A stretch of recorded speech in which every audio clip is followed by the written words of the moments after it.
एवढी सुंदर डिझाईन, पण स्लीव ॲडजस्ट होत नाही आणि ती कापून टाकणं किंवा हाताला न लावणं मला काही पटलं नाही.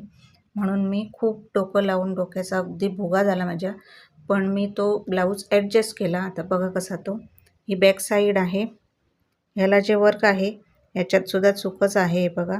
कारण प्रत्येक माणसाची उंची सारखी नसते. बघा हा जी डिझाईन आहे ही बरोबर इथे कमरेला येणार असती. पण उंची ब्लाऊजची जास्त असल्यामुळे ही ॲडजस्ट होत नाही. बरं ॲडजस्ट केव्हा झाली असती? जेव्हा ह्या साईडला पुढे कापड असलेलं असतं तर. पण त्याने कापडसुद्धा दिलेला नाही आहे.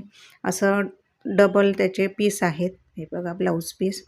मी काय केलं त्या फक्त डिझाईनसाठी स्लीव्सच्या डिझाईनसाठी मी हे बघा अशा प्रकारे ब्लाऊज हा मांडलेला आहे अस्तर घालून.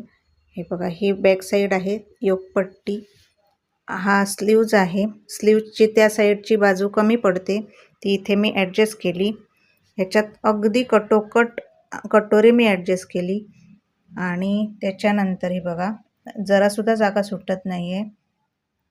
आणि त्याच्यानंतर ही फ्रंट साईड आहे. फ्रंट साईड हे बघा इथे कमी पडते.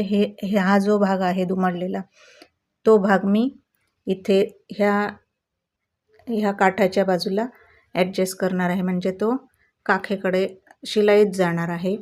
आणि अशा प्रकारे हा मी ब्लाऊज आता कटिंग करून घेणार आहे. आणि ही जो काठ आहे तो इथे मध्ये पॅचवर्कप्रमाणे स्लीव्जला लावणार आहे.